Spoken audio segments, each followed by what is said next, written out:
Hello friends, ఇవాల్టి మన కథ పాలేరు చాకిరి. సుభద్రపురం అనే ఊర్లో నరేంద్ర భూపతి అనే ఒక జమీందారు ఉన్నారు. ఆయన ప్రజలందరికీ ఎప్పుడూ సహాయపడుతూ ఉండేవాళ్లు. తన భార్య మహాలక్ష్మి గారు కూడా చాలా మంచి ఆవిడ. వీళ్ల దగ్గర సీనయ్య అనే ఒక పాలేరు ఉన్నాడు. తరతరాల నుంచి భూపతి గారి కుటుంబానికి సీనయ్య కుటుంబం పాలేరుగా పనిచేస్తూ వస్తున్నారు. కాని నరేంద్ర భూపతి మాత్రం సీనయ్యను పాలేరుగా చూడకుండా తన ఇంట్లో వ్యక్తిలాగే చూసేవాడు. కాని సీనయ్య మాత్రం కొంచెం అమాయకపు స్వభావం కలవాడు. అయితే ఒక రోజున సీనయ్యకు నరేంద్ర భూపతి గారు పిలిచి, సీనయ్య, నువ్వు వేగంగా పొలం దగ్గరికెళ్ళి అక్కడుండే పని వాళ్లకు మందు కొట్టమని చెప్పు. చెప్తావా మర్చిపోతావా? ఎందుకంటే నీ పనితనం నాకు బాగా తెలుసు కదా, అందుకే అడుగుతున్నాను. లేదండి అయ్యగారు, నేను మర్చిపోను. మీరెట్టా అయితే చెప్పారో అదే విషయాన్ని పనాలకి చెప్పేసి వస్తాను అని చెప్పి బయలుదేరి పొలానికి చేరుకుంటాడు.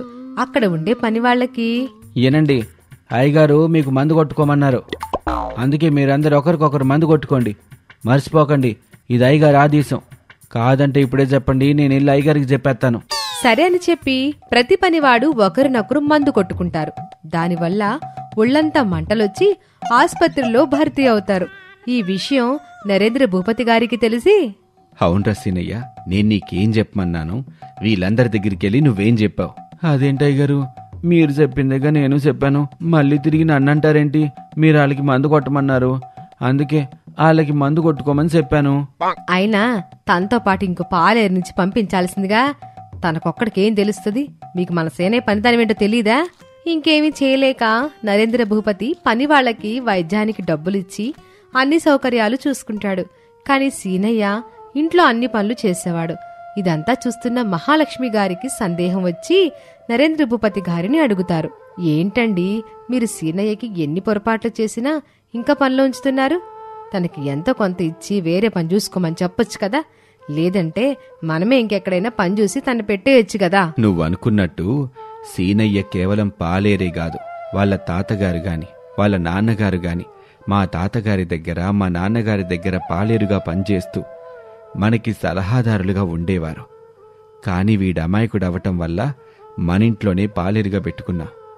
మా నాన్నగారు వీడికి ఓ చిన్న పొలం ఇచ్చారు. ఆ పొలంలో పనిచేసుకుంటూ మనింట్లో పనిచేస్తూ తన భార్య బిడ్డల్ని పెంచుకుంటున్నాడు. అవునా? అయితే తన భార్యని మన ఇంటికి తీసుకుని రావచ్చు కదా, నాకు కొంచెం సహాయంగా ఉంటది ఇంటి పనిలో వంట పనిలో. అలాగే తన పిల్లల్ని కూడా ఏదైనా మంచి బడి చూసి చేర్పించొచ్చు కదా. చదువుకుంటే పిల్లలు మన సీనయ్యకి చేదోడు వాదోడుగా ఉంటారుగా. అంటే మన ఇంట్లో చాలా మంది పనివాళ్ళున్నారుగా, అందుకే ఆమెని పిలవలేదు. సరే అయితే ఇప్పుడే సీనయ్యని పిలిచి తన భార్యని నీకు సహాయంగా రోజు పంపించమని చెప్తానులే. సీనయ్య, ఒకసారి ఇలారా. ఏటయ్యగారు? అమ్మగారికి ఇంట్లో పనిలో వంట పనిలో సహాయంగా ఉండడానికి నీ భార్య వస్తుందేమో అడుగు. తప్పకుండా వచ్చిద్దయ్యగారు, మీరు చెప్పాలా? మన ఇంట్లో ఈ మధ్య పనివాళ్లు పెరిగారు గదా, వాళ్ళందరికీ భోజనం చేయటానికి రత్తాలొక్కతే చేయలేకపోతుంది. ఆ భారమంతా మీ అమ్మగారి మీదే పడుతుంది. అదే ఇంకొకరుంటే ఇంకొంచెం సహాయంగా ఉంటుంది, పనులన్నీ చురుగ్గా అవుతాయి గదా. సీనయ్య వెంటనే పరిగెత్తుకుని ఇంటికి వెళతాడు. సుజాత, ఎక్కడున్నావు? తొందరగా అయ్యగారింటికి వెళ్ళాలి, బయలుదేరరా, వెళ్దాం. నేనెందుకండి వాళ్ళింటికి? నేనెప్పుడు వెళ్ళలేదు, నాకు మొహమాటంగా ఉంటుంది. అయినా ఈ సమయంలో రమ్మంటున్నారేంటి? నాకేమీ అర్థం కావట్లేదు. వంట చేయటానికి అమ్మగారికి కష్టంగా ఉంది, కొంచెం సాయంగా ఉంటావని రమ్మంటున్నారు. సరే అని బయలుదేరి నరేంద్ర భూపతి గారింటికి చేరుకుంటారు. అమ్మా సుజాత, నాకు ఇంట్లోనే పని కొంచెం సహాయంగా ఉంటావా? చాలా పనులు ఎక్కువైపోతున్నాయి, ఇంట్లో పనులు కూడా పెరిగిపోయారు. మీ అయ్యగారు వాళ్ళ అక్క ఇంటికి వస్తున్నారు, ఆవిడికి అన్ని పనులు పద్ధతిగా ఉండాలి. సరేనండి, చేస్తానమ్మగారు. సుజాత మహాలక్ష్మికి అన్ని పనుల్లో సహాయం చేస్తూ ఉండేది. ఇంతలో అక్కడికి నరేంద్ర భూపతి గారి అక్క నిర్మలాదేవి గారొచ్చారు. వారి పేరులోనే నిర్మలత్వం ఉంది, కాని తను ఎప్పుడూ కోపంగా అందర్ని తిడుతూ ఉండేది. అందరూ పలకరిస్తూ ఉండగా ఇంతలో సీనయ్య ఆవిడ గదిలోకి టీ పట్టుకుని వెళ్తాడు. అమ్మా, టీ తీసుకోండమ్మా. ఏంటి తమ్ముడు, వీడింకా పనిలో ఉంచావా? వీడంత తెలివి తక్కువాడు. ఆయన పని చేయించుకుంటున్నావా? ఒక పని చెప్తే వేరే పని చేస్తాడు. అయినా ఇలాంటి తెలివి తక్కువ వాడిని పనిలో పెట్టుకుంటే నీకెలా పనులవుతాయి? డబ్బు నష్టపోవడం, పని నష్టపోవడం తప్ప ఇంకేముండదు. అక్క, ఎలా పనిలో నుంచి తీసేయమంటావు?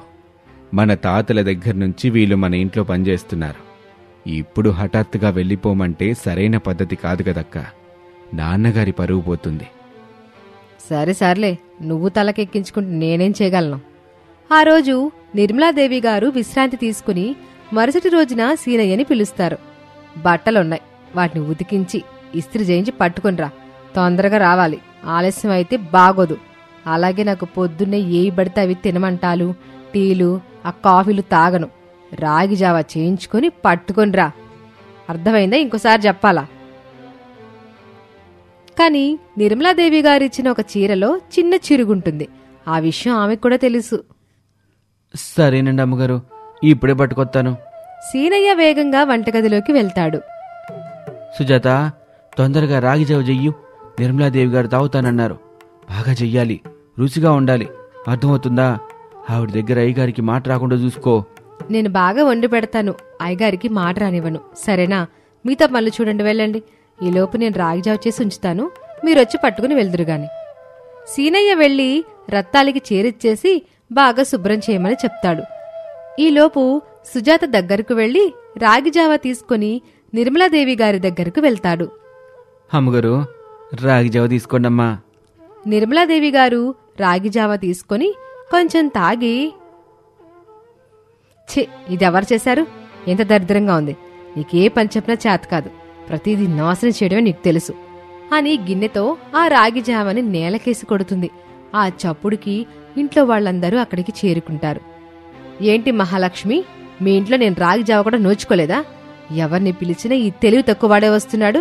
నేను మీకంత బరువైపోయినా ఇది మీరు తినాల్సింది. ఎంత దరిద్రంగా చేశారో తెలుసు వద్దును.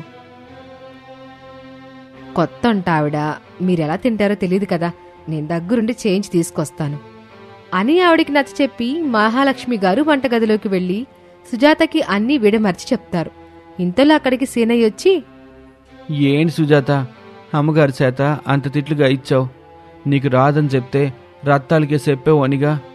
తనకి రాదని కాదు సీనయ్య, కావాలంటే మీ అయ్యగారికి ఇప్పుడే రాగి జావ పంపించా.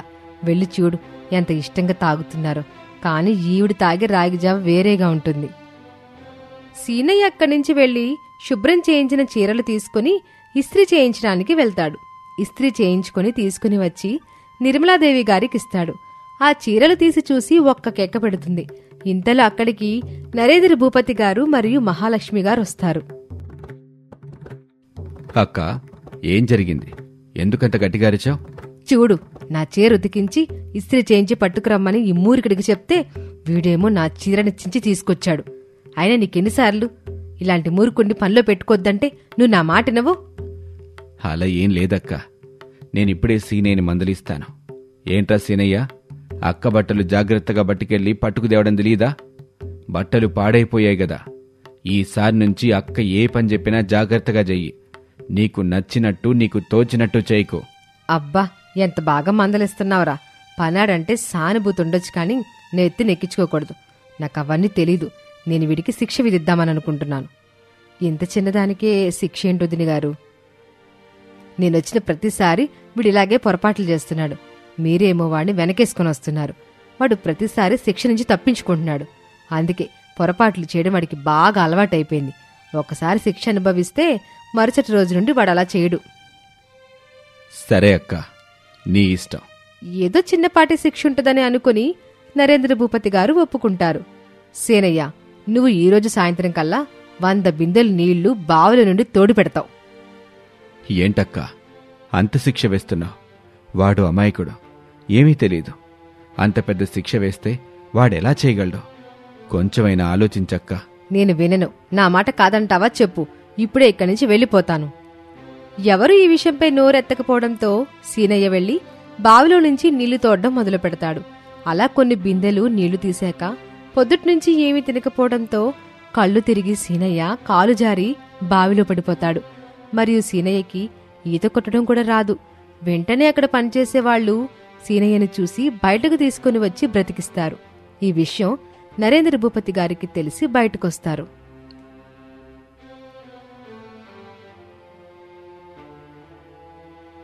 అక్క, వచ్చిన ప్రతిసారి వాడికి ఎక్కువ పనులు నెత్తిన వేసి చాలా చాకిరీ చేయించుకుంటూ ఉంటావు. వాడు ఎప్పుడూ నోరు మెదపడు. నువ్వు ఏది చెప్తే అది అమలు చేస్తూ ఉంటాడు. వాడికి ఏ పని చేసినా అందులో నువ్వు లోపాలు వెతుకుతూనే ఉంటావు. అలా తిడుతూనే ఉంటావు. అయినా కూడా వాడు ఏమీ అండవు. ఈరోజు నీ వల్ల వాడి ప్రాణాల మీదకొచ్చింది. అక్క, నీకు గుర్తుందా? ఒకసారి మన ఊరికి బందిపోట్లొచ్చారు. అందరూ ఇళ్లలో దోచుకుంటూ అడ్డుపడిన వాళ్ళని చంపుకుంటూ వెళ్ళిపోతున్నారు.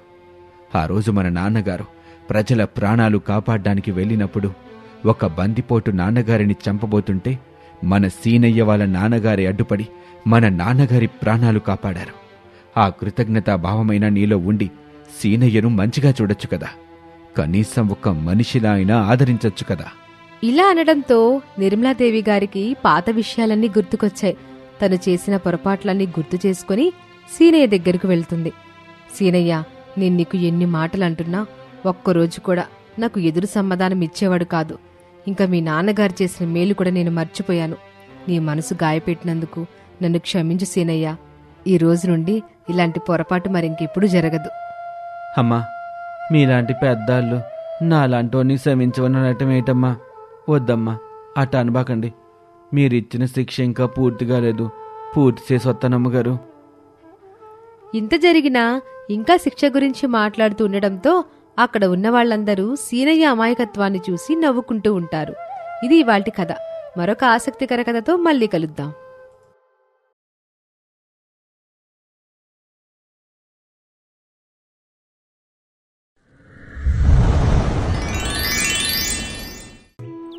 అదిగో కనబడుతున్న వ్యక్తే చిదంబరం. ఆ ఊర్లో బాగా ధనవంతుడు. ఎన్నో వ్యాపారాలు, వ్యవసాయం ఒక్కడే ఒంటి చేత్తో నడిపిస్తూ ఉండేవాడు. చిదంబరం రోజు ఉదయాన్నే నిద్రలేచి పూజ చేసుకుని బయటకొచ్చేవాడు. బయట చాలా మంది పనివారు, గ్రామస్తులు నిలబడి ఉండేవారు. రేయ్ రంగా, చెరుకు తోటకి కూలీల్ని తీసుకుని మందు కొట్టించు. జనార్దను, మొక్కజొన్న తోట దిగుబడి ఎంతొచ్చిందో ఎలిజూడు. నాగా, మామిడి పండ్లని పట్నానికి పంపించు. ఎద్దులకి సరిగా మేతయ్యండ్రా అంటూ చిదంబరం అందరికీ పనులు పురమాయించి కొబ్బరి తోటకు వెళ్లేవాడు. అక్కడ తోటలో పని చేసుకుంటూ చాలా మందిని కలుస్తూ ఉండేవాడు. తర్వాత రైస్ మిల్కి వెళ్లి బియ్య నాణ్యత, ఎగుమతులు దిగుమతులు మొదలగు వాటికి సంబంధించిన పనులని చూసుకుంటూ ఉండేవాడు. పనిచేసేవారికి ఏం కావాలో తెలుసుకుంటూ ఉండేవాడు. రేయ్, బియ్యంలో రాళ్లుండకూడదు. మన దగ్గర నుంచి సరుకెళ్తే కొనేవాడు గుండె మీద చెయ్యేసుకుని ధైర్యంగా తీసుకుపోవాలి. సరేనా? మోసం చేసిన సొమ్ము మనకు అరగదురా అని పనిచేసేవారికి ప్రతీదీ పూసగుచ్చినట్టు చెబుతూ ఉండేవాడు. సాయంత్రం దాకా పనిచేసి వచ్చి ఇంటి ముందున్న అరుగు మీద కూర్చుని తాంబూలం వేసుకునేవాడు. ఆ రోజు జరిగిందంతా మళ్లీ గుర్తు చేసుకుంటూ ఉండేవాడు. కాసేపటికి చిదంబరం పెద్ద కొడుకు రాజారాం వచ్చేవాడు. నాన్నగారు, తూర్పు పొలానికి మందు కొట్టేశాను. పంట బాగానే వచ్చింది, కానీ ధర ఏమంత పలకట్లేదు. అమ్మితే పెద్దగా లాభం రాకపోవచ్చు. మరేం చేద్దాం అనుకుంటున్నావురా? కొన్ని రోజులాగి పంట అమ్ముదా నాన్నగారు. అలాగే పత్తితో దారాలు చేసే యంత్రం కూడా మనమే కొనేద్దామండి. సరేరా, అలాగే నువ్వు చెప్పినట్టే చేద్దాంలే. నానా, ఈరోజు అమ్మ ఏం కూర చేసింది? నీకిష్టమని గోంగూర పచ్చడి చేసింది. వెళ్ళి తినిపో అంటూ పెద్దాడిని పంపించాడు. రాజారాం లోపలికి వెళ్ళాక కాసేపాగి చిదంబరం రెండో కొడుకైన శివరాం వచ్చాడు. కాళ్ళు చేతులు కడుక్కొని వాళ్ళ నాన్నగారి పక్కన కూర్చునేవాడు. నాన్నా, పట్నానికి గోధుమలు తోలేశాను. పట్నంలో కిరాణా దుకాణం మనమే పెడదాం నాన్నా. పట్నంలో దుకాణం అంటే చాలా ఖర్చు కదరా. అసలే తెలియని ఊరు. వ్యాపారం సరిగ్గా సాగుతుందో లేదో. అసలు దాన్ని మనం నడపగలుగుతామా అంటూ చిదంబరం ఆశ్చర్యంగా అడిగాడు. నాన్నా, ఇప్పుడు గోధుమలు క్వింటా 8,000 రూపాయలు ధర పలుకుతుంది నాన్నా. ఈ దళారిగాడి వల్ల మన చేతికొచ్చేది 6,500. మళ్ళీ పట్నానికి బండి ఖర్చులు కూడా అవుతున్నాయి. అంటే ఏం చేద్దాంరా? మనం 700 క్వింటాలు ఏడాదికి పండిస్తున్నాం. నాకు తెలిసిన ఒక ఆయన స్థలం లీజుకి ఇప్పిస్తా అంటున్నాడు. అది మనమే అమ్ముకున్నాం అనుకో, దళారీ ఖర్చులు మిగులుతాయి. అలాగే మన వ్యాపారం కూడా పెరుగుతుంది. నువ్వు చెప్తుంటే బానే ఉందిరా. సర్లే, అలాగే కానివ్వు. సరే కానీ నాన్న, ఈరోజు అమ్మ ఏం కూర చేసింది? నీకిష్టమని గుత్తొంకాయ కూర చేసింది. ఎల్లి తిను అని చెప్పటంతో శివరాం నోట్లో లాలాజలం ఊరించుకుంటూ ఇంట్లోకి వెళ్లాడు. కాసేపటికి చిదంబరం ఆఖరి కొడుకైన రఘురాం వచ్చాడు.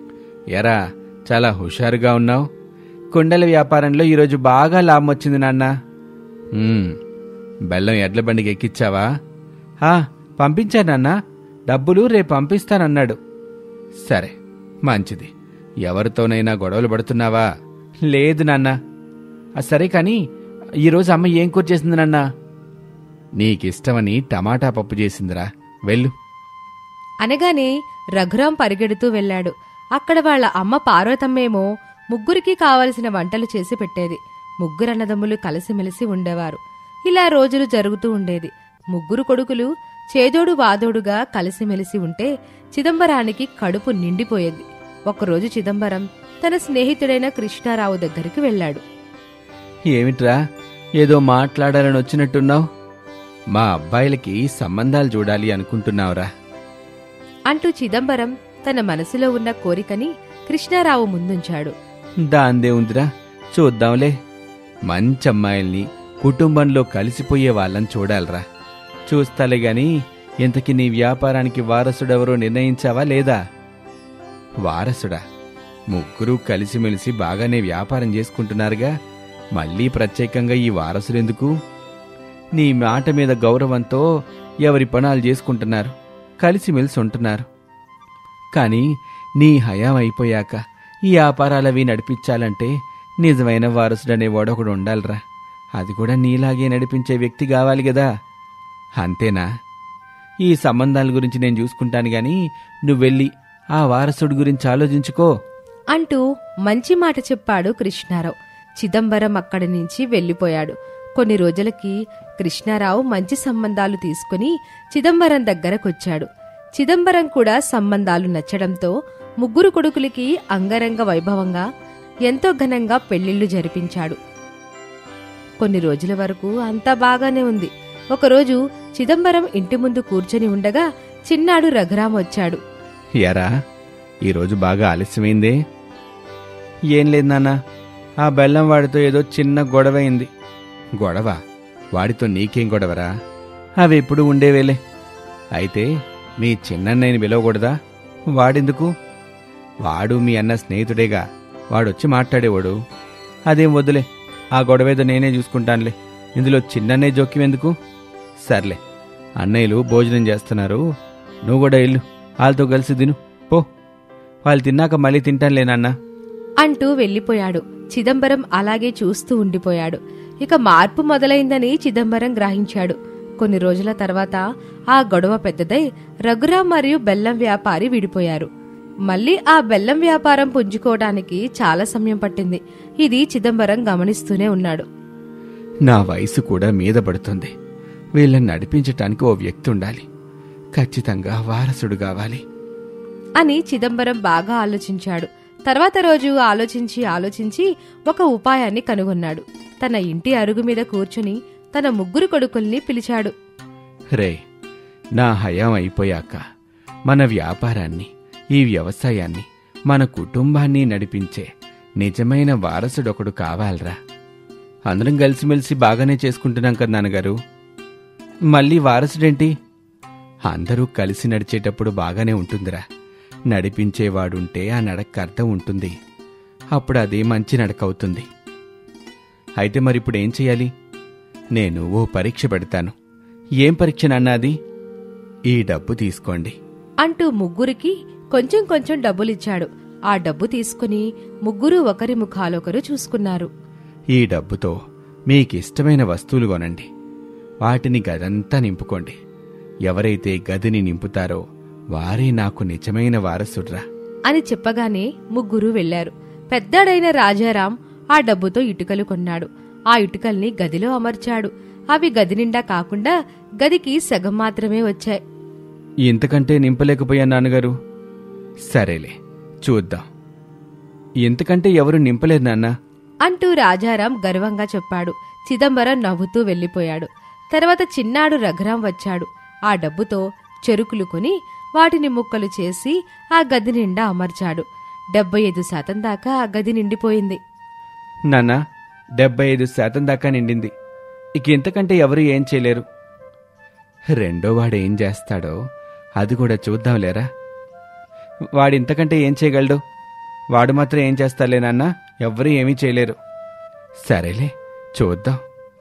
సరే అయితే నాకు కాస్త పనుంది, పొలం దాకా వెళ్ళొస్తాను అని మళ్ళీ ఎవరి పనుల్లో వాళ్ళు పడిపోయారు.